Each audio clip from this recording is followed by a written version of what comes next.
There, Anna. Didn't I tell you how it would all be? You see, the spirit says so, too. You must take the place with Miss Matilda. That is what I told you was the best thing for you to do. We go out and see her where she lives tonight. Ain't you glad, Anna, that I took you to this place, so you know now what you will do? Mrs. Lentman and Anna went that evening to see Miss Matilda. Miss Matilda was staying with a friend who lived in a house that did have trees about. Miss Matilda was not there herself to talk with Anna. If it had been that it was evening and so dark, and that this house had trees all around about, and that Anna found herself going in and coming out just as the woman that day said that she would, had it not all been just as the medium said, the good Anna would never have taken the place with Miss Matilda. Anna did not see Miss Matilda, and she did not like the friend who acted in her place. This friend was a dark, sweet, gentle little mother woman, very easy to be pleased in her own work, and very good to servants. But she felt that acting for her young friend, the careless Miss Matilda, she must be very careful to examine well and see that all was right and that Anna would surely do the best she knew. She asked Anna all about her ways and her intentions, and how much she would spend, and how often she went out, and whether she could wash and cook and sew. The good Anna set her teeth fast to endure, and would hardly answer anything at all. Mrs. Lentman made it all go fairly well. The good Anna was all worked up with her resentment, and Miss Matilda's friend did not think that she would do. However, Miss Matilda was willing to begin, and as for Anna, she knew that the medium said it must be so. Mrs. Lentman, too, was sure, and said she knew that this was the best thing for Anna now to do. So Anna sent word at last to Miss Matilda that if she wanted her, she would try if it would do. So Anna began a new life taking care of Miss Matilda. Anna fixed up the little red brick house where Miss Matilda was going to live and made it very pleasant, clean, and nice. She brought over her dog, Baby, and her parrot. She hired Lizzie for a second girl to be with her, and soon they were all content. All except the parrot, for Miss Matilda did not like its scream. Baby was all right, but not the parrot. But then Anna never really loved the parrot, and so she gave it to the Drayton girls to keep. Before Anna could really rest content with Miss Matilda, she had to tell her good German priest what it was that she had done, and how very bad it was that she had been, and how she would never do so again. Anna really did believe with all her might. It was her fortune never to live with people who had any faith, but then that never worried Anna. She prayed for them always, as she should, and she was very sure that they were good. The doctor loved to tease her with his doubts, and Miss Matilda liked to do so too, but with the tolerant spirit of her church, Anna never thought that such things were bad for them to do. Anna found it hard to always know just why it was that things went wrong. Sometimes her glasses broke, and then she knew that she had not done her duty by the church just in the way that she should do. Sometimes she was so hard at work that she would not go to Mass. Something always happened then. Anna's temper grew irritable and her ways uncertain and distraught. Everybody suffered, and then her glasses broke. That was always very bad because they cost so much to fix. Still, in a way, it always ended Anna's troubles, because she knew then that all this was because she had been bad. As long as she could scold, it might just be the bad ways of all the thoughtless, careless world. But when her glasses broke, that made it clear. That meant that it was she herself who had been bad. No, it was no use for Anna not to do the way she should, for things always then went wrong and finally cost money to make whole, and this was the hardest thing for the good Anna to endure. Anna almost always did her duty. She made confession and her mission whenever it was right. Of course, she did not tell the father when she deceived people for their good, or when she wanted them to give something for a little less. When Anna told such histories to her doctor, and later to her cherished Miss Matilda, her eyes were always full of humor and enjoyment, as she explained that she had said it so, and now she would not have to tell the father, for she had not really made a sin. But going to a fortune-teller, Anna knew, was really bad. That had to be told to the father just as it was, and penance had then to be done. Anna did this, and now her new life was well begun, making Miss Matilda and the rest do just the way they should. Yes, taking care of Miss Matilda were the happiest days of all the good Anna's strong, hard-working life. With Miss Matilda, Anna did it all. The clothes, the house, the hats, what she should wear, and when and what was always best for her to do. There was nothing Miss Matilda would not let Anna manage, and only be too glad if she would do. Anna scolded and cooked and sewed and saved so well that Miss Matilda had so much to spend that it kept Anna still busier scolding all the time about the things she bought that made so much work for Anna and the other girl to do. But for all the scolding, Anna was proud, almost to bursting, of her cherished Miss Matilda, with all her knowledge and her great possessions, and the good Anna was always telling of it all to everybody that she knew. Yes, these were the happiest days of all her life with Anna, even though with her friends there were great sorrows. But these sorrows did not hurt the good Anna now, as they had done in the years that went before. Miss Matilda was not a romance in the good Anna's life, but Anna gave her so much strong affection that it almost filled her life as full. It was well for the good Anna that her life with Miss Matilda was so happy, for now in these days Mrs. Lentman went altogether bad. The doctor, she had learned to know, was too certainly an evil as well as a mysterious man, and he had power over the widow and midwife, Mrs. Lentman. Anna never saw Mrs. Lentman at all now any more. Mrs. Lentman had borrowed some more money and had given Anna a note then for it all. And after that, Anna never saw her any more. Anna now stopped altogether going to the Lentmans. Julia, the tall, gawky, good, blonde, stupid daughter, came often to see Anna, but she could tell little of her mother. It certainly did look very much as if Mrs. Lentman had now gone altogether bad. This was a great grief to the good Anna, but not so great a grief as it would have been had not Miss Matilda meant so much to her now. Mrs. Lentman went from bad to worse. The doctor, the mysterious and evil man, got into trouble doing things that were not right to do. Mrs. Lentman was mixed up in this affair. It was just as bad as it could be, but they managed, both the doctor and Mrs. Lentman, finally to come out safe. Everybody was so sorry about Mrs. Lentman. She had been really a good woman before she met this doctor, and even now she certainly had not really been all bad. For several years now, Anna never even saw her friend. But Anna always found new people to befriend, people who, in the kindly fashion of the poor, used up her savings and then gave promises in place of payments. Anna never really thought that these people would be good, but when they did not do the way they should, and when they did not pay her back the money she had loaned, and never seemed the better for her care, then Anna would grow bitter with the world. No, none of them had any sense of what was the right way for them to do.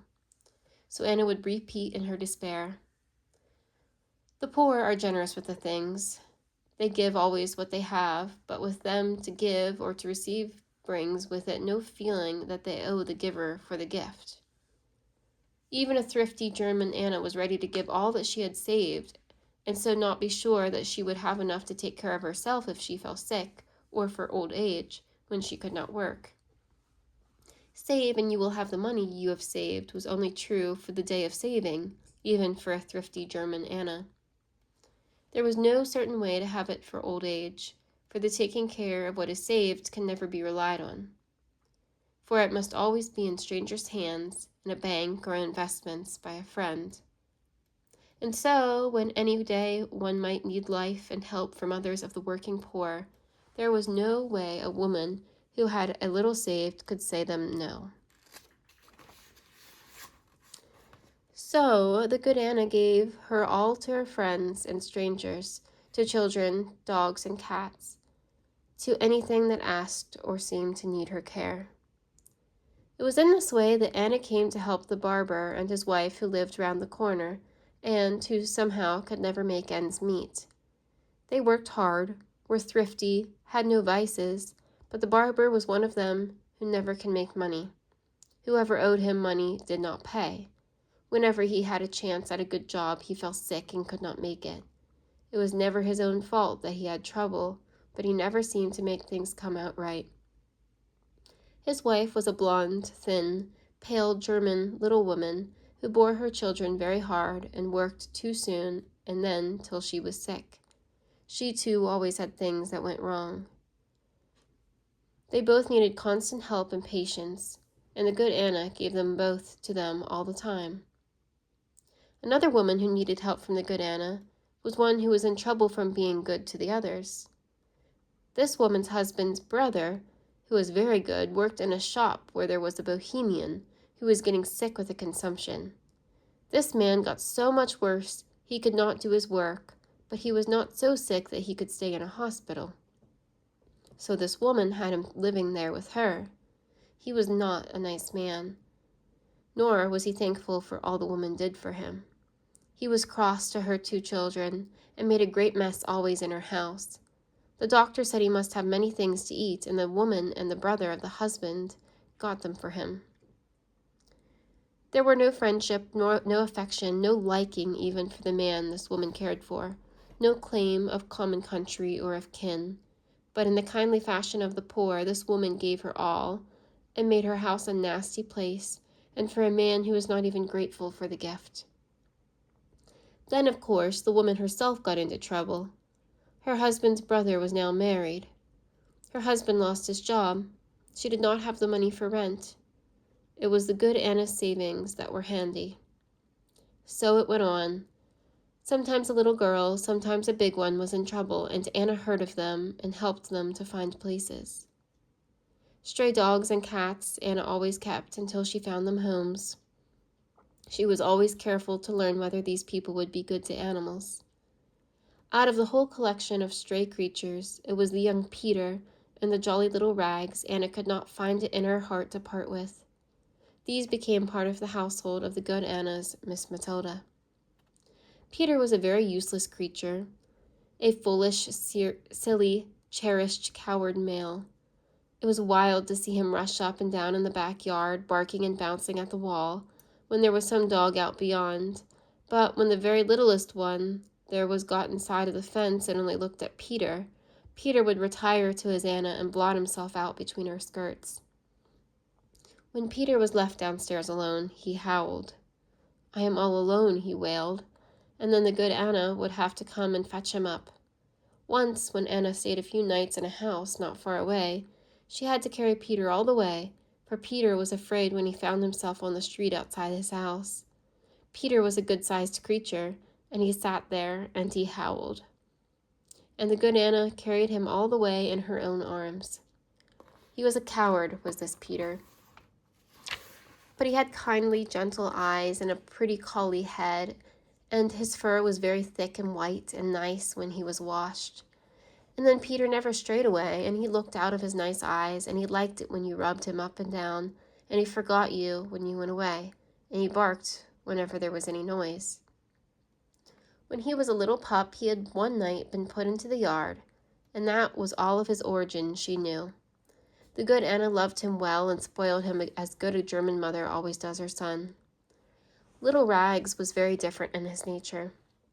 He was a lively creature made out of ends of things, all fluffy and dust color, and he was always bounding up into the air and darting all about over and then under silly Peter, and often straight into solemn, fat, blind, sleepy baby, and then in a wild rush after some stray cat. Rags was a pleasant, jolly little fellow. The good Anna liked him very well, but never with her strength as she loved her good-looking, foolish young man Peter. Baby was the dog of her past life, and she held Anna with old ties of past affection. Peter was the spoiled, good-looking young man of her middle age, and Rags was always something of a toy. She liked him, but he never struck in very deep. Rags had strayed in somehow one day, and then when no home for him was quickly found, he had just stayed right there. It was a very happy family there all together in the kitchen, the good Anna and Sally, and old Baby, and young Peter, and jolly little Rags. The parrot had passed out of Anna's life. She had really never loved the parrot, and now she hardly thought to ask for him, even when she visited the Draytons. Mrs. Drayton was the friend Anna always went to for her Sundays. She did not get advice from Mrs. Drayton as she used to from the widow Mrs. Lentman, and Mrs. Drayton was a mild, worn, unaggressive nature that never together for the world, that never cared to influence or to lead. But they could mourn together for the world, these two worn, working German women, for its sadness and its wicked ways of doing. Mrs. Drayton knew so well that one could suffer.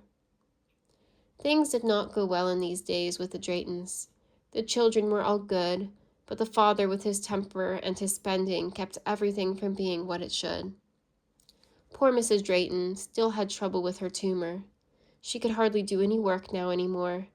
Mrs. Drayton was a large, worn, patient German woman, with a soft face, lined yellow-brown hair in color,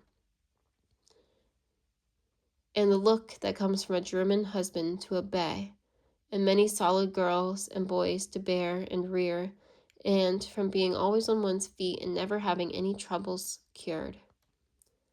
Mrs. Drayton was always getting worse, and now the doctor thought it would be best to take the tumor out. It was no longer Dr. Songen who treated Mrs. Drayton. They all went now to a good old German doctor they all knew. "You see, Miss Matilda," Anna said, "all the old German patients don't go no more to doctor. I stayed with him just so long as I could stand it, but now he has moved away uptown, too far for poor people, and his wife, she holds her head up so and always is spending so much money just for show, and so he can't take right care of us poor people any more. Poor man, he has got always to be thinking about making money now. I am awful sorry about Doctor, Miss Matilda, but he neglected Mrs. Drayton shameful when she had her trouble, so now I never see him any more. Dr. Herman is a good, plain German doctor, and he would never do things so. And Miss Matilda, Mrs. Drayton is coming in tomorrow to see you before she goes to the hospital for her operation. She could not go comfortable till she had seen you first to see what you would say." All Anna's friends reverenced the good Anna's cherished Miss Matilda. How could they not do so and still remain friends with the good Anna? Miss Matilda rarely really saw them, but they were always sending flowers and words of admiration through her Anna. Every now and then, Anna would bring one of them to Miss Matilda for advice. "It is wonderful how poor people love to take advice from people who are friendly and above them, from people who read in books and who are good." Miss Matilda saw Mrs. Drayton and told her she was glad that she was going to the hospital for operation, for that surely would be best, and so good Mrs. Drayton's mind was set at rest. Mrs. Drayton's tumor came out very well. Mrs. Drayton was afterwards never really well, but she could do her work a little better, and be on her feet, and yet not get so tired. And so Anna's life went on, taking care of Miss Matilda and all her clothes and goods, and being good to everyone that asked or seemed to need her help. Now, slowly, Anna began to make it up with Mrs. Lentman. They could never be as they had been before. Mrs. Lentman could never be again the romance in good Anna's life, but they could be friends again, and Anna could help all the Lentmans in their need. This slowly came about.